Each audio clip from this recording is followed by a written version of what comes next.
नमस्कार दोस्तों, Harbora sir Saraswati tutorial मेरे YouTube चैनल में आपका स्वागत है।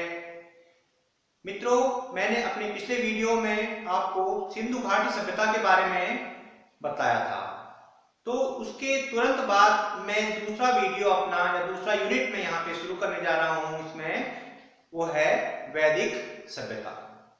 तो सिंधु सभ्यता के बाद जो नंबर आता है वो वैदिक सभ्यता का नंबर आता है। तो उसमें देखिए, सबसे पहले वैदिक सभ्यता को जानेंगे, ये वैदिक सभ्यता है क्या। ठीक है, तो वैदिक सभ्यता के जो स्रोत हैं वह वेदों को माना जाता है। यानी जो वैदिक सभ्यता का जहां जो वर्णन किया गया है या वैदिक सभ्यता का वर्णन मिलता है, तो वेदों में वैदिक सभ्यता का वर्णन मिलता है।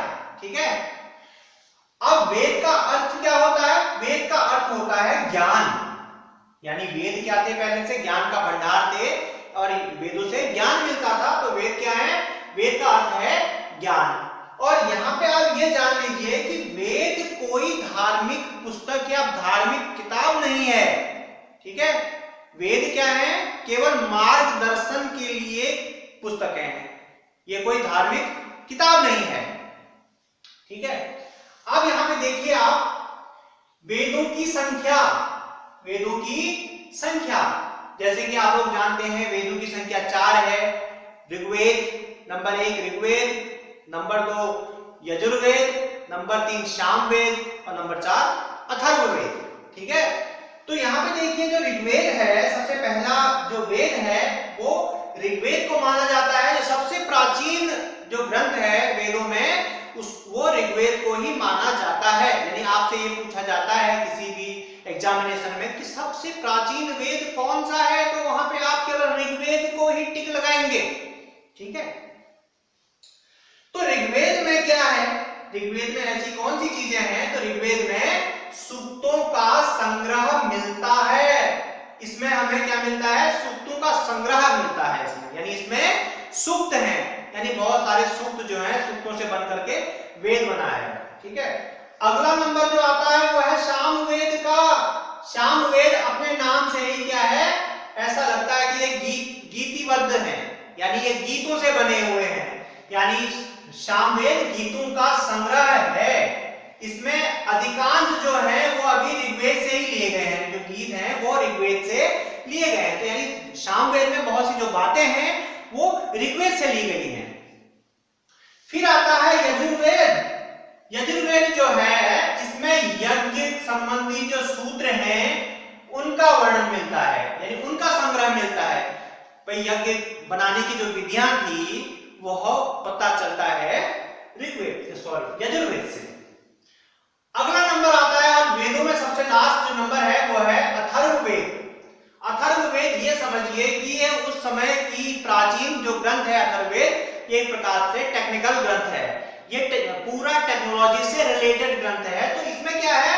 यह तंत्र मंत्रों का संग्रह होता है। इसमें ये तंत्र मंत्र का संग्रह है, यानी जादू टोना इसमें आपको सब मिलेगा। ठीक है, अब जो वेदों के बाद जो नंबर आता है वो नंबर आता है ब्राह्मण ग्रंथों का। कभी कभी क्वेश्चन एमसीक्यू ये बन के भी आ जाता है किस तरह से कि हो सकता है इनके नंबर पूछ ले कि पहले वेद आते हैं, फिर ब्राह्मण आते हैं, फिर आपके आरण्यक और उपनिषद आते हैं। ठीक है, ऐसे भी कोई क्वेश्चन बन सकता है। ठीक है, तो सबसे मेन देखिए यहाँ पे सेकंड वाला जो मैं आपको बता रहा हूं वो है ब्राह्मण ग्रंथ। अब ये ब्राह्मण ग्रंथ क्या है? देखिए, ये गद्य पद्य रचनाएं हैं।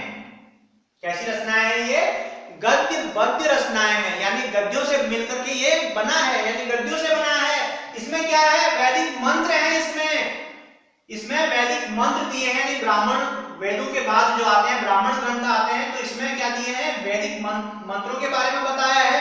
सूक्त जो आपके सूक्त दिए हैं उनके अर्थ बताए हैं, उनका अर्थ स्पष्ट किया है। और इससे हमें ब्राह्मण ग्रंथों से हमें क्या जानकारी मिलती है? इसमें कर्मकांड तथा दर्शन की जानकारी मिलती है। यानी जो कर्मकांड जो चलते हैं उनकी जानकारी और जो फिलॉसफी वगैरह इन सब की जानकारी हमें किससे मिलती है? इन सब की जानकारी हमें ब्राह्मण ग्रंथों से मिलती है। अगला आता है आरण्यक एवं उपनिषद। आरण्यक जैसे नाम से विदित है। अरण्य, अरण्य से बना है। अरण्य किससे बना है? अरण्य से बना है, यानी सुनसान, यानी एकांत, एकांत में रह करके ये आरण्य की रचना हुई होगी। ठीक है, तो अरण्य में और उपनिषद में आप मिलता क्या है? इसमें आत्मा, ईश्वर, जगत, इन सब के विषय में जो है, जो मुनियों के दार्शनिक विचार हैं, जो फिलोसॉफिकल जो इनके जो थॉट्स हैं, आइडियाज हैं, किसके हैं? मुनियों के। ठीक है, तो ये विचार जो है इनमें संकलित हैं। अब क्वेश्चन उठता है, ये वैदिक साहित्य के रचयिता कौन थे? ये वैदिक साहित्य बनाने वाले कौन थे? किसने ये वैदिक साहित्य लिखा? तो सबसे पहली बात आप ये जान लीजिए कि जो वैदिक साहित्य है वो अपौरुषेय है। कहने का अर्थ है इसको किसी पुरुष ने नहीं लिखा है। ठीक है, इसको किसी पुरुष ने नहीं लिखा है। ये मान लीजिए कि जो मनीषी थे या जो साधु थे, ठीक है, तो जो ऋषि थे उनको क्या है, देवताओं के द्वारा उनको मंत्र मिले। उन मंत्रों को उन्होंने क्या किया? लेखबद्ध किया, संकलित किया। ठीक है, तो यहाँ पे वैदिक साहित्य रचयिता कौन थे? तो वेदों को अपौरुषेय कहा जाता है, यानी इसकी रचना किसी पुरुष ने नहीं की थी। यह माना जाता है कि ऋषियों को देवताओं के द्वारा जो मंत्र मिले उन्होंने इसे लेखबद्ध किया, इसको उन्होंने लिखा। ठीक है, अब आता है ऋग्वेद का काल, यानी कौन सा समय ऋग्वेद का रहा होगा। ठीक है, तो ये जानना बड़ा टफ है, मुश्किल है इसका आंसर। लेकिन मैक्स मुलर जो है, ये एक यूरोपियन आपके थिंकर हैं, मैक्स मुलर इतिहासकार हैं। तो इन्होंने इसका जो काल है वो इन्होंने क्या बताया? 1200 ईस्वी पूर्व से जो है 1000 ईस्वी पूर्व तक, यानी भगवान बुद्ध के जन्म से इन्होंने क्या किया? 200 साल पीछे करके इन्होंने ये बनाया, 200 साल पीछे करके। ठीक है, भगवान बुद्ध से इन्होंने 200 साल पीछे करके इन्होंने बताया कि मैक्स मुलर ने कहा कि 1200 ईस्वी पूर्व से 1000 ईस्वी पूर्व में जो है ऋग्वेद का काल, यानी इस समय ऋग्वेद जो है ऋग्वेद का समय रहा होगा। अब आता देखिए, ऋग्वैदिक लोग अपने को आर्य कहते थे। ये आप जान लीजिए, जो ऋग्वैदिक काल के लोग थे वो आर्य कहलाते थे, अपने को आर्य कहते थे। और दूसरी चीज यहाँ पे देखिए, ऋग्वेद के नदी सूक्त में, किसमें? नदी सूक्त का उल्लेख मिलता है ऋग्वेद में। तो नदी सूक्त में 21 जो 21 नदियां हैं, रिवर्स है, 21 रिवर्स हैं, इनका उल्लेख मिलता है। पूर्व में, सबसे पूर्व में गंगा नदी व पश्चिम में कुंभा नदी यानी काबुल नदी का उल्लेख इसमें मिलता है। अब यहां पे जानते हैं कि आर्यों का जो मूल स्थान था उस संबंध में अलग अलग इतिहासकारों के क्या मत रहे। ठीक है, तो सबसे पहले जो आता है वो आता है मैक्स मुलर का नाम। तो मैक्स मुलर ने जो है आर्यों का मूल स्थान मध्य एशिया बतलाया। फिर जो दूसरे जो आते हैं प्रतिपादक, दयानंद सरस्वती को लेते हैं अगर हम, तो दयानंद सरस्वती कहते हैं कि तिब्बत आर्यों का स्थान रहा होगा। एडवर्ड मेयर क्या कहते हैं? एडवर्ड मेयर ने कहा, मेयर जी ने कहा कि पामीर पठार, यानी जो पामीर की जो पठार है, यानी यहाँ पामीर पठार कहाँ मिलता है? यहाँ पे पामीर पठार है। ठीक है, तो पामीर पठार कहाँ पे है? यहाँ पे है। तो उन्होंने आर्यों का मूल स्थान जो है यहां से बताया कि उन्होंने आर्य यहां से आए होंगे। ठीक है, इन्होंने कहां से बताया? यहां से आर्य आए होंगे, इंडिया में इन्होंने यहां से ही इंटर किया होगा। ठीक है, ऐसे करके। एलडी काला क्या कहते हैं? एलडी काला कहते हैं कि कश्मीर इनका क्षेत्र रहा होगा, यानी कश्मीर से आर्यों का आगमन कश्मीर से हुआ होगा। गंगानाथ झा जी क्या कहते हैं? झा साहब ये कहते हैं कि ब्रह्म ऋषि देश इसका क्षेत्र रहा होगा, कि आर्य ब्रह्म ऋषि देश से आए होंगे। डॉक्टर संपूर्णानंद एवं चंद्रदास ये क्या कहते हैं? ये कहते हैं कि सप्त सैंधव प्रदेश, यानी जो 7 नदियां जो हैं उनके बहने का जो स्थान है सप्त सैंधव प्रदेश, वो प्रदेश जो है आर्यों का मूल निवास स्थान होगा। बाल गंगाधर तिलक बताते हैं, बाल गंगाधर तिलक का विचार है, वो प्रतिपादन करते हैं कि आर्यों का मूल स्थान उत्तरी ध्रुव होगा, यानी आर्य जो है उत्तरी ध्रुव से आए होंगे।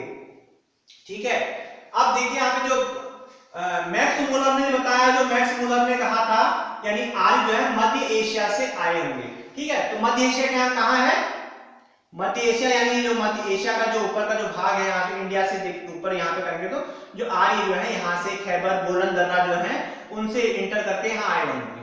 ठीक है, अब हम जानते हैं वैदिक कालीन नदियों के बारे में। वैदिक कालीन नदियां कौन कौन सी जो मुख्य नदियां हैं उनके बारे में जानेंगे, उनका प्राचीन नाम क्या है और उनको वर्तमान किस नाम से जाना जाता है। ठीक है, तो सबसे पहली जो नदी है वो है सिंधु नदी। सिंधु नदी को इंडस के नाम से भी जानते हैं या फिर हम इनको इंदु नदी भी कहते हैं। सरस्वती, सरस्वती को जो है सरस्वती के नाम से जाना जाता है, सरस्वती के नाम से सरस्वती को जाना जाता है। अगला आता है शतत्री, सतुत्री, सतुत्री मीन्स होता है, इसको वर्तमान नाम सतलज से जाना जाता है। विपाशा, ठीक है, विपाशा जो है ये क्या है? व्यास को विपाशा के नाम से जाना जाता है। देखो कुछ नदियां हैं उनके प्राचीन नाम और वर्तमान नाम ये एग्जाम में आपके जो वनडे एग्जाम होते हैं उनमें पूछे जा सकते हैं, इसलिए मैं इस उद्देश्य से आपको बता रहा हूं कि ये वनडे एग्जाम कम से कम ऐसे कोई समूह गो वगैरह ऐसे एग्जाम आए छोटे एग्जाम, तो उसमें आप इनको कम से कम लिख पाओ। पुरुषणी नदी को रावी के नाम से जाना जाता है, यानी रावी जो है तो प्राचीन नाम इसका पुरुषणी है। अस्कनी बहुत जगह पूछा जाता है, ये अस्कनी ये किस नदी को कहते हैं, किस नदी का प्राचीन नाम अस्कनी है? तो चिनाब नदी का नाम जो है अस्कनी है। फिर आता है अगला वितिस्ता। वितिस्ता किसको कहते हैं? वितिस्ता जो है झेलम को कहते हैं। झेलम का प्राचीन नाम क्या है? वितिस्ता है। द्रसद्विति, द्रसद्विति, द्रसद्विति किसका प्राचीन नाम है? घग्गर नदी का प्राचीन नाम है। गोमती, गोमती का जो वर्तमान नाम है, गोमती नदी उसमें प्राचीन नाम गोमती है लेकिन उसका वर्तमान नाम उसको गोमल भी कहते हैं। ठीक है, और कुंभा नदी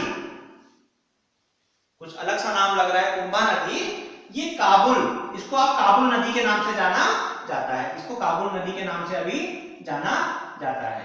ठीक है, अब यहां पे देखिए वैदिक कालीन यज्ञ के बारे में जानेंगे कि वैदिक कालीन यज्ञ कुछ यज्ञ होते थे, उनके क्या अर्थ होते थे, वो किस लिए कराए जाते थे वैदिक कालीन यज्ञ। तो सबसे पहला जो वैदिक कालीन यज्ञ जो हम बता रहे हैं आपको वो है राजसूय यज्ञ।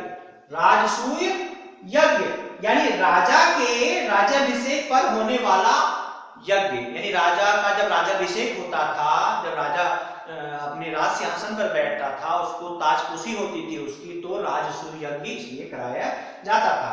फिर आता अश्वमेध यज्ञ, जैसे कि आप जानते हैं अश्वमेध यज्ञ यानी घोड़ा, यानी एक घोड़े को सजा करके जो है छोड़ा जाता था, राजा छोड़ देता था उसको, और जिस दूसरे राज्य में वो घोड़ा जाता था उस राज्य के राजा को जिसका घोड़ा होता था उसकी अधीनता स्वीकार करनी होती थी। तो एक प्रकार से ये राजा के लिए एक ऐसा यज्ञ है कि अपनी फेम यानी अपनी प्रसिद्धि, अपनी पावर को बढ़ाने के लिए, ठीक है, यानी अश्वमेध यज्ञ क्यों कराते थे? राजा की शक्ति को फैलाने के उद्देश्य से ये यज्ञ होता था। अगला जो आता है वो है वाजपेयी यज्ञ। तो वाजपेयी यज्ञ जो है रथ दौड़ द्वारा प्रजा का मनोरंजन, यानी रथ दौड़ आयोजन किया जाता था जिसमें रथों की दौड़ होती थी और उस दौड़ से क्या है प्रजा का मनोरंजन भी होता था। ठीक है, अगला आता है इसमें पुरुष मेघ यज्ञ। अश्वमेध यज्ञ की जगह की तरह ही पुरुष मेघ यज्ञ देखिए एक अलग नाम आ गया, तो लेकिन यहाँ पे अंतर क्या होता है? यहाँ पे अश्व के स्थान पर पुरुष की बलि दी जाती थी, यानी अश्व के स्थान पर पुरुष की यानी मनुष्य की बलि दी जाती थी। अगला देखिए यहाँ पे व्रात्यष्टोम यज्ञ। तो ये एक स्पेशल यज्ञ होता था। इसके द्वारा क्या होता है? देखिए कि इसके द्वारा अनार्यों का आर्यकरण होता था, यानी इसके द्वारा अनार्यों का आर्य समाज में प्रवेश होता था, यानी कोई आर्य जाति का नहीं है तो वह ये व्रात्यष्टोम यज्ञ के द्वारा वो क्या बन जाएगा? वो आर्य समाज में पहुंच जाएगा, यानी एक आर्य मतलब अनार्य है तो आर्यों के बीच में जाने का एक उसका जरिया है, यानी आर्य बनने का एक उसका जरिया है। स्टूडेंट्स, आपको आज का वीडियो कैसा लगा?